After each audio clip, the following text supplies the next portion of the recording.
जय हिंद स्टूडेंट। हमारे चैनल का उद्देश्य आप सभी को सभी विषय का कंसेप्ट से तैयारी कराना है, जिससे आप सभी अपने गोल को प्राप्त कर सके तथा सफल स्टूडेंट बन सके। जय हिंद स्टूडेंट। आज हम लोग पढ़ने वाले हैं मैथ के कॉमन क्वेश्चन। कॉमन इसलिए आप लोगों को लिखा गया था थंबनेल में, ताकि जो क्वेश्चन लाए हैं या अक्सर आप लोग के साथ पूछे जाते हैं। आप लोग को जब किसी भी मैथ की जहां बात आती है कि मैथ हमें पढ़ना है, या किसी भी स्कूल या इंस्टीट्यूट या विद्यालय या बोल सकते हैं ट्यूशन में जाते हैं, तो हम लोग क्या देखते हैं कि अगर मैथ की बात आती है तो इन्हीं में से क्वेश्चन में से देखिएगा जरूर पूछी जाती है। उस क्वेश्चन में को हम लोग विस्तार में जानेंगे, जो 5 से 6 क्वेश्चन है, अर्थात छोटा रिचार्ज बड़ा धमाका होने वाला है। चलिए दोस्तों शुरू करते हैं। पहले आपसे पूछा था कि 0 सम है या विषम है। जो शून्य है वह सम है या विषम है। आप लोग अच्छे से जानते हैं, जो कि मेरे एक वीडियो में बताया जा चुका है कि सम वैसी प्राकृतिक संख्या जो 2 से विभाजित हो जाए, और विषम वैसी प्राकृतिक संख्या जो 2 से पूर्णतः विभाजित न हो। उसे पूर्णतः था दोनों कॉमन वर्ड को हमने उसे बताया है। प्राकृतिक संख्या बोलना जरूरी होता है, ठीक है। तो शून्य जो होता है प्राकृतिक संख्या तो नहीं है। यह कौन सी संख्या है? पूर्ण संख्या है, जो कि हम डायग्राम के माध्यम से बताए हैं। पूर्णांक पूर्णांक शून्य, यहाँ से शून्य से पूर्ण संख्या, 1 से लेकर प्राकृतिक संख्या आप लोग को अच्छे से समझाए हैं। तो देखिए, जो शून्य है सम है या विषम है। आपसे पूछा जाए तो कहिएगा शून्य जो है न तो सम है ना विषम है। ना तो रिसर्च लिखिएगा, ना तो सम है यानी इवन नंबर है, नहीं विषम है, नहीं विषम है यानी ओड नंबर है, ठीक है, नहीं विषम है। अर्थात शून्य क्या है? एक पूर्ण संख्या है। या इसमें से पूछा जाए तो न सम है न विषम है, ठीक है। वो पूर्ण संख्या में सम्मिलित होता है, परमेय संख्या में सम्मिलित होता है, पूर्णांक संख्या में सम्मिलित होता है, वो बहुत सारे में सम्मिलित होता है। लेकिन हम लोग यहाँ पे देखेंगे शून्य सम है या विषम है। यह पूछा जाए तो सिर्फ बताना है कि ना तो सम है ना विषम है। चलते हैं नेक्स्ट क्वेश्चन पर। नेक्स्ट क्वेश्चन है एक भाज्य है या अभाज्य। एक भाज्य है या अभाज्य। आप लोग ऑलरेडी जानते हैं कि भाज्य, जो कि हम बता चुके हैं कि भाज्य जो कि प्राकृतिक संख्या में ही आता है। तो आप लोग ऑलरेडी जानते हैं कि वैसी प्राकृतिक संख्याएं जो स्वयं और अपने आप के अलावा अन्य किसी संख्या से विभाजित हो जाती है, उसे कहते हैं भाज्य संख्याएं। जैसे 15, जैसे 1 और स्वयं के अलावा और किसी संख्या से कट रहा है ना, तो क्या हो गया? भाज्य संख्या है। और अभाज्य संख्या मान लीजिए 17, जो 1 और स्वयं के अलावा अन्य किसी संख्या से विभाजित न हो, उसे कहते हैं अभाज्य संख्याएं। जैसे 1 और 17 इसके अलावा और किसी संख्या से विभाजित हो रहा है, नहीं ना हो रहा है, तो जो 17 है वह अभाज्य संख्या है। तो आपसे पूछा गया है कि एक भाज्य है अभाज्य, तो लीजिए 1 और 1 का कटने वाला स्वयं 1 अंक हुआ। अब फिर दूसरा अंक चाहिए, कम से कम 2 फैक्टर होना जरूरी है। भाज्य भाज्य में कम से कम 2 फैक्टर होना जरूरी है। अगर 2 फैक्टर हो रहा है, 2 गुणनखंड हो रहा है और तीसरा गुणनखंड नहीं हो रहा है, तो वह हो जाएगा अभाज्य। क्या हो जाएगा? अभाज्य। और जो 2 गुणनखंड के अलावा और दूसरा गुणनखंड भी निकले, यानी 2 के बाद से 3, 4, 5 जितना भी निकलते जाए, तो बुझिए कि वह भाज्य है। कम से कम 2 निकलना चाहिए तो वह होता है, और इसके बाद से नहीं निकले यानी अधिक से अधिक 2 तो अभाज्य, और कम से कम 2 तो भाज्य हो जाएगा। और एक जो है इसका जब हम लोग फैक्टर निकालते हैं, एक तो स्वयं हो गया, और दूसरा क्या होगा? दूसरा क्या एक ही ले सकते हैं, तो स्वयं सम अंक हो गया। इसमें भी तो हम ले सकते थे, फिर 17 फिर ले सकते थे। नहीं, ऐसा बात नहीं है, सेम सेम अंक नहीं लेना है। तो 1 का गुणनखंड 1 हो रहा है, 1 हो रहा है ना कॉमन, और दूसरा नहीं मिल रहा है। एक न तो अभाज्य है न भाज्य। लिख लीजिएगा, न तो भाज्य है न अभाज्य। पूछा जाए एक भाज्य या अभाज्य, तो बताइएगा ना तो भाज्य है न अभाज्य, ठीक है। अब चलते हैं कि 2 भाज्य है या अभाज्य। ये क्वेश्चन पूछा जाए तो क्या बताइएगा? जो कि आप लोग भाज्य अभाज्य अभी भी सीख लिए हैं, तो 2 पूछा जा रहा है ना, तो 2 देखिए, 2 जो 1 का 1 फैक्टर हुआ, 1 फैक्टर हुआ 2, इसका 2 फैक्टर है। लेकिन इसके अलावा और किस संख्या से विभाजित होता है? और किसी संख्या से यह जो है विभाजित नहीं होता है। तो बता दीजिएगा 2 जो है अभाज्य संख्या है, वो भी ना एकमात्र सम अभाज्य संख्या, सम अभाज्य संख्या। और कोई पूछे कि सबसे छोटी अभाज्य संख्या, तो वह होती है 2। और पूछे दिया जाए कि सम संख्या वाला अभाज्य संख्या बताइए, तो वही बताइएगा 2। ठीक है, देखिए आपसे अक्सर पूछा जाता है कि 1 से लेकर 50 तक के बीच में कितने अभाज्य संख्याएं होंगी, या आपसे पूछ दिया जाता है कि 50 से लेकर 100 तक के बीच में कितने अभाज्य संख्याएं होंगी, या आपसे पूछ दिया जाता है 1 से लेकर 20 तक के बीच में कितने अभाज्य संख्याएं होंगी, जो कि हम लोग निकालते हैं विस्तार पूर्वक तो काफी समय लग जाता है, 1 मिनट 2 मिनट, लेकिन आप लोग मात्र एक वाक्य यानी एक अंक को याद रखना है जिसके माध्यम से आप लोग बहुत ही कम समय निकाल सकते हैं। वह है कि पहले 44, यहाँ पे करना है 22, उसके बाद से 32, फिर करना है 23, फिर होता है 21। बस इतना ही वर्ड हम लोगों को याद रखना है। ठीक है, अगर आपसे कोई पूछ दिया जाए, आपसे अगर कोई पूछे, देखो पहले समझ लीजिए दोस्तों, पहले समझ लीजिए, इसको कहते हैं 10, यहाँ तक होता है 20, यहाँ इसको कहते हैं पहले का अंक 10 20 10 20 का चलता है, ये हो जाएगा 30, ये हो जाएगा 40, ये हो जाएगा 50, ये हो जाएगा 60 70 80 90 100, यानी 10 गो अंक है, कुछ हार्ड नहीं है। 44 का दिया 22 हो गया, और फिर 32, फिर इसका उल्टा देखिए 2 इधर आ गया, 3 इधर आ गया, एक लेना, खाली याद रखिएगा उसको। अगर हम पूछ रहे हैं कि 1 से लेकर 50 तक कितनी अभाज्य संख्याएं हैं वो निकालना है, तो देखिए 10 20 30 40 50, यहाँ रहना 50, इस सब अंकों को जोड़ देंगे। देखिए कैसे कर देंगे, यहाँ पे कर देंगे 4 + 4 + 2 + 2, फिर यहाँ पे हो जाएगा 3 + 2, यहाँ पे तब 2 2 4, सॉरी 1 2 3 4 5, यहाँ पे तक लाया, यहाँ तक 50 हो जाएगा, क्योंकि 10 20 30, ये हो गया 40, ये हो गया 50, 6 तक हो चुका है। अब जोड़ देंगे तो 4 6 8 8 2 10 10 2 12 12 3 15, यानी 15 संख्याएं आएगी हम लोगों का 1 से लेकर 50 तक के बीच में अभाज्य संख्या। फिर इसी तरह से आपसे पूछा जाए, इसी तरह से फिर आपसे पूछा जा रहा है कि बताइए कि 1 से लेकर 10 तक, देखिए अभी प्रूफ ये हो जाएगा सही है कि नहीं।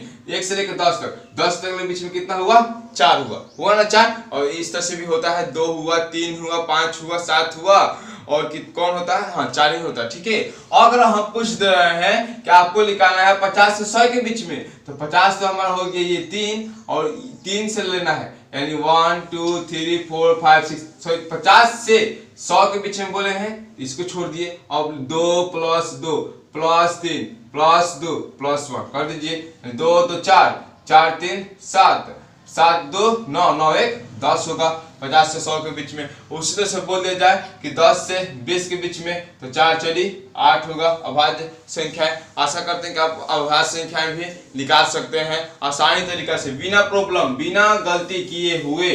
ठीक है, और बहुत ही कम समय में, जो कि आप लोगों को हमेशा अक्सर ये सब क्वेश्चन पूछे जाते हैं। अब हम लोग चलते हैं नेक्स्ट टॉपिक, नेक्स्ट क्वेश्चन। देखिए आपसे पूछा जा रहा है कि -10 बड़ा है या -20। देखिए इजी क्वेश्चन है, लेकिन यह हमेशा अक्सर पूछे जाते हैं, जो कि आप लोग को अधिकार होगा, और जिनको पता नहीं है वो कृपया ध्यान दें। -10 बड़ा है या -20।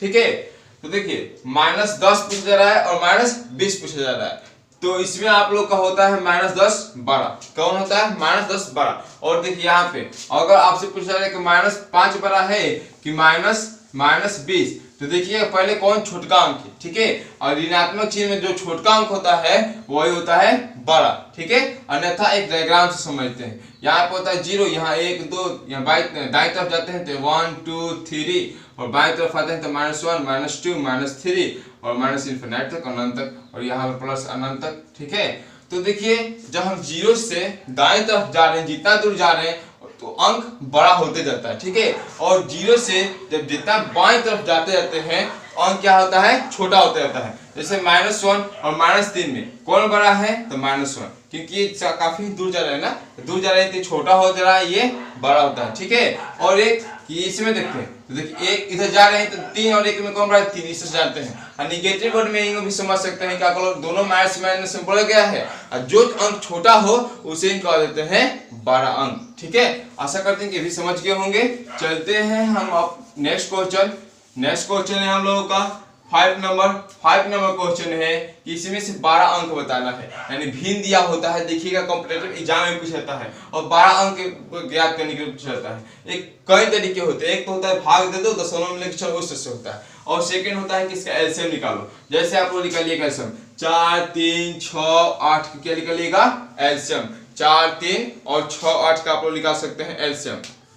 तो निकालते हैं, पहले निकालते हैं इसका तो डायरेक्ट लोग रहा है 24 आएगा, फिर निकाल कर दिखा दे रहे हैं 2 दूना 4 3 3 4 ठीक है। फिर यहाँ पे हो जाएगा 1 3 3 2, फिर यहाँ पे हो जाएगा 3 फिर 1 1 1 2 ठीक है। तो यहाँ पे हो जाएगा 2 दूने के 4 चलते हैं 12 दूने के 24 हो गया एलसीएम। अब कुछ नहीं करना है, तुरंत आपने क्वेश्चन में पुट कीजिए 24, यहाँ पुट कीजिए 24 गुना में 24 यहाँ पे कर रहे हैं 6 के 24 तो 6 है ना। अब फिर चलिए यहीं पे हल करके दिखा दे रहे हैं ताकि आप लोग अच्छी तरीके से समझ चुके।